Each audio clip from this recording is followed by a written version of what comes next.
All right. Hello, everybody. We are back to continue on.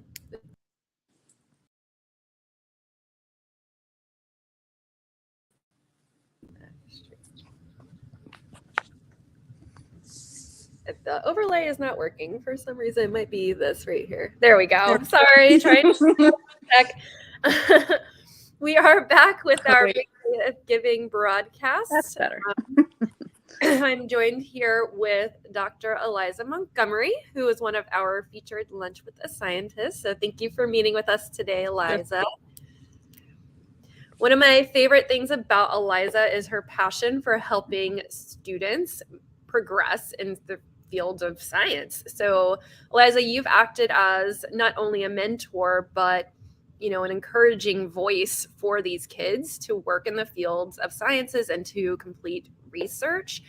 So can you explain a little bit about what it's like helping students in that field, so getting their hands on science?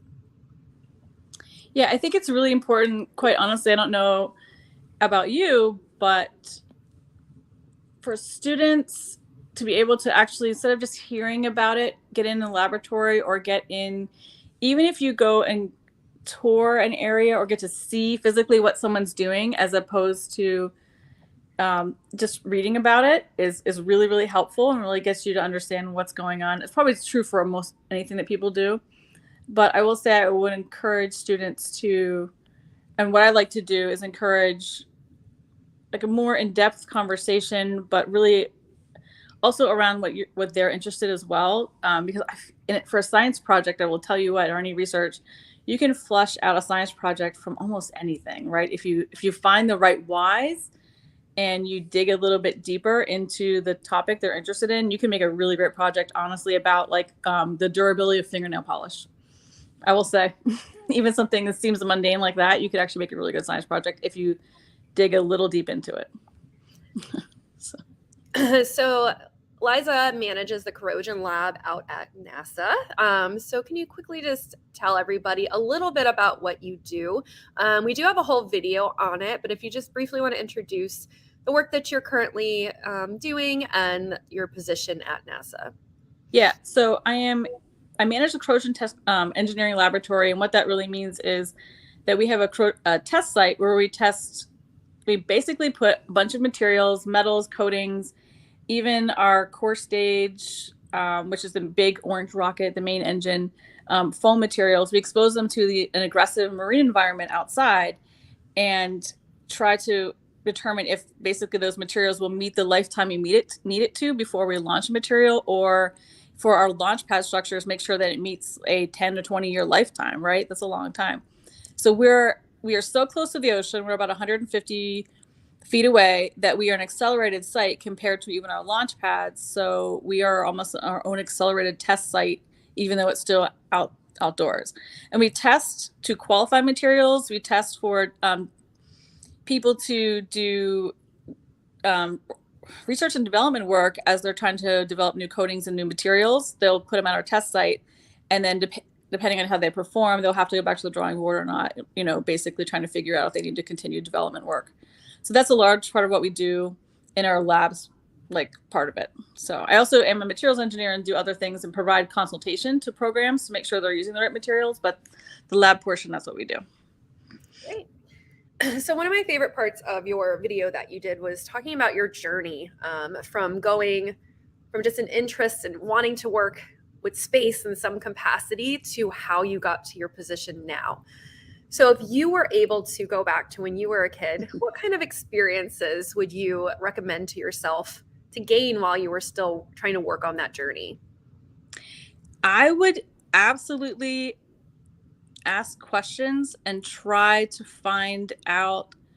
I didn't have any idea how to do anything like find a pathway to what I wanted to do where I am now at the time.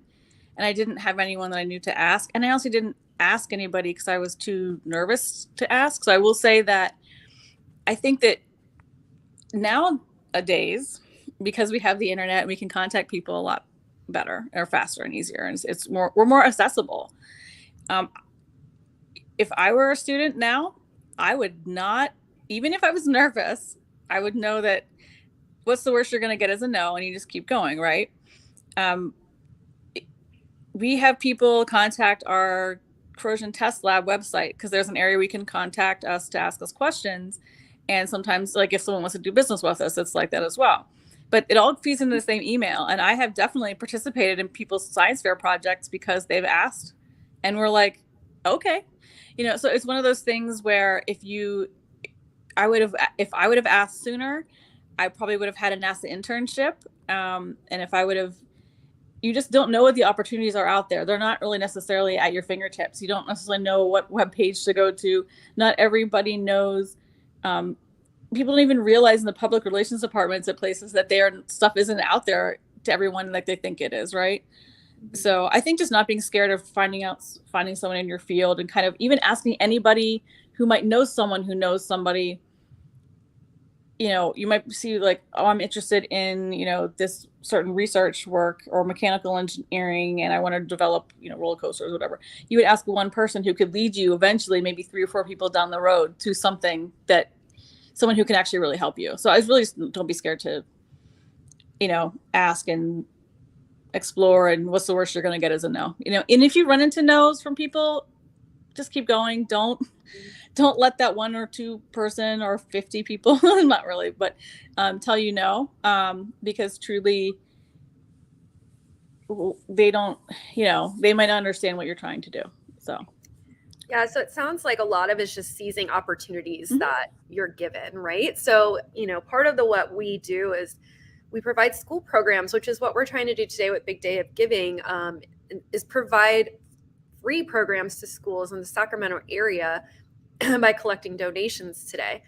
So, going back to given the opportunity, you have kids in school, right? And we both have kids at an amazing school that does these hands-on resources, and some schools just don't have that opportunity. So by, gaining that exciting opportunity in school, you can do a lot of what Eliza's saying. You can start that networking and gaining that interest. If you were to have had, because when I saw what Headwaters does, I was like, I wish they had this when I was a kid. Like, we didn't have these opportunities. So do you think that if you had opportunities like that in your education career, would you be in the same spot, or maybe your path would have been shorter? What do you think that would have brought you? Honestly, originally I thought I wanted to be an astrophysicist, but until I realized it was looking at computers all day, and I'm like, oh no. But truly, I think I would have been able to explore more paths. I probably would have got there much sooner, because even my first undergraduate degree, I got a degree in something, still engineering, and then completely switched it. I would have gotten where I wanted to get sooner and for sure, like, I didn't have the opportunities either. And having opportunities like Headwater are huge. I don't think,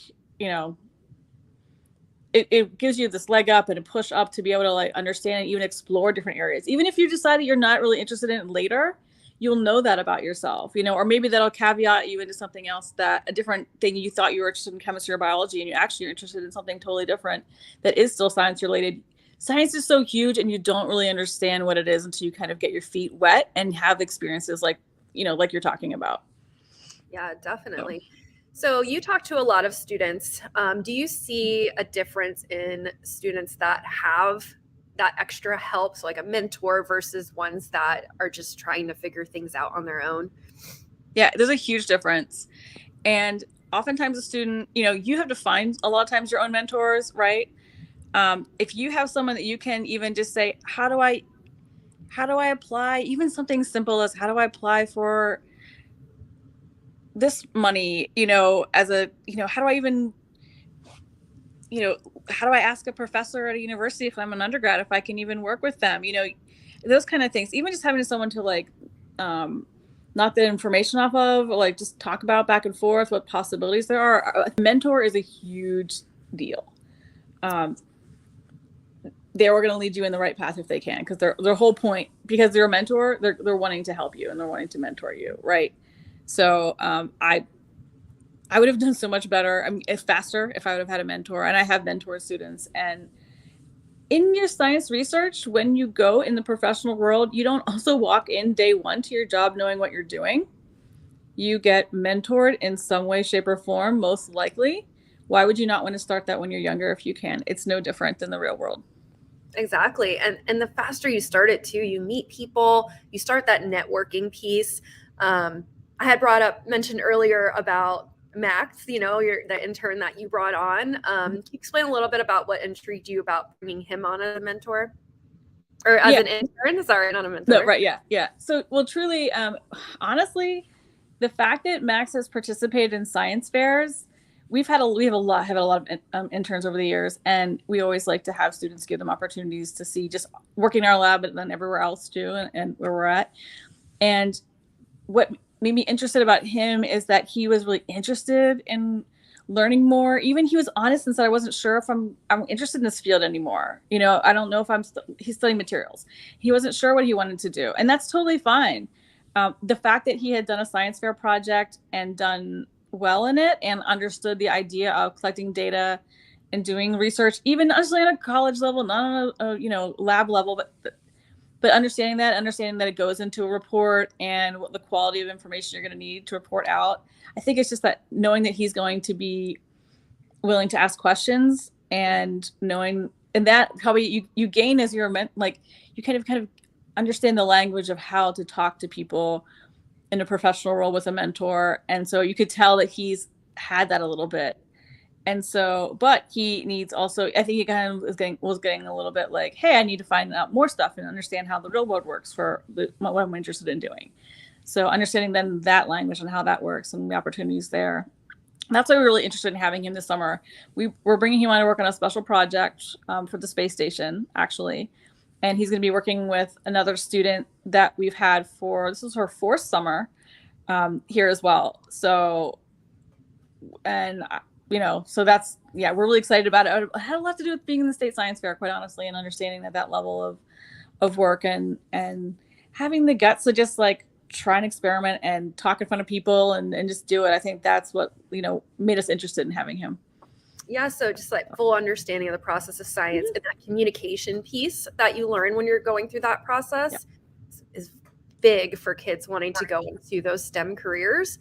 And, he got that internship pretty young in his education at university. So having all of those experiences and, by allowing Headwaters to enable those schools to give other kids those opportunities. I mean, the options are just endless for these students to get that early hands-on authentic experience in research and really realizing that you can study anything, right? I mean, that's what I want to make a point clear. We don't need anyone, or most people wouldn't need anyone to have a technical skill when they come in, right? Mm-hmm. You want the student to, like you're saying, communication.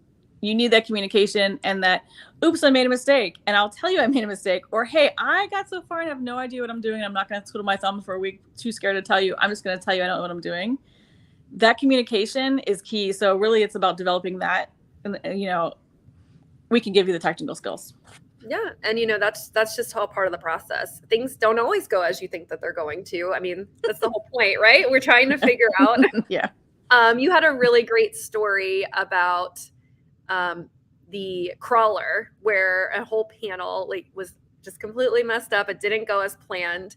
Can you talk about that just a little bit on here? Because I think that was one of my favorite things that you talked to me about in the past. Oh, I kind of like. There was a panel that corroded a lot faster than you thought it was going. Oh yeah, actually, part of the interior of the floor did. Yeah, and it's not corroded the whole way through, but it definitely corroded through, and then so is that what you're talking about? The one with the interior? Yeah. We weren't expecting moisture to get inside there. And so, I had to crawl inside this.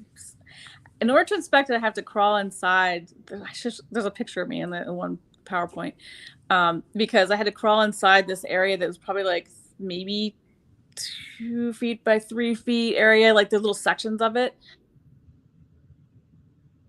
Oh, we lost your sound. Yeah. There you go. Are you there? Yeah. Yep. My alarm went off. But the whole idea of that is like basically they told us, hey, we need you to find a new coating that will withstand this because we need the crawler in order to deliver our rocket to the launch pad, right? Mm-hmm. So we had to basically immediately go and quick figure out what kind of coating will be okay and last with continuous immersion in water. And we had to meet the stresses. You can get someone to meet continuous immersion water pretty easily, well, fairly easily. Continuous immersion water with a stress and strain of 10 million pounds on it, not so much, right? Yeah. So that's something that we had to immediately go and do a quick test and figure out what kind of coating will be able to meet that requirement. So, but this is something that, you know, we actually got our students involved when they were out here too. It's a really kind of a fun thing. So they were look at things, and they are able to, at least, even when they're out here only 10 weeks, watch the success or failure of the coatings, because we've put the different ones as a function of time, and they're able to see like basically science in action right there. And then in the end, they're a part of something and helping us try to figure out a solution for our, you know, something as important as our crawler transporter for our Space Launch Sciences vehicle. So yeah.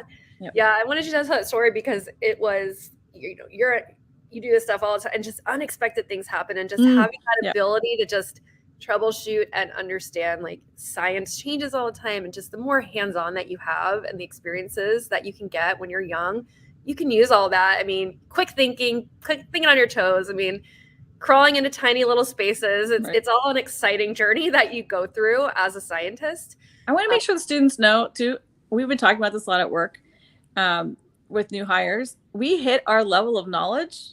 Every week there's something that comes up. We're like, we don't know the answer to that, and we figure it out. So please know that where you go, who you're working with, even researchers at universities that you might want to try to partner with for a project or anywhere, you'll hit their level of limit of knowledge and you'll hit your own, and it's okay. Don't assume that they know it and you're just like not good enough. Like, I want students to really understand that that's just reality. So yeah, it's all about growing together for the same, you know, same cause and hitting those goals eventually.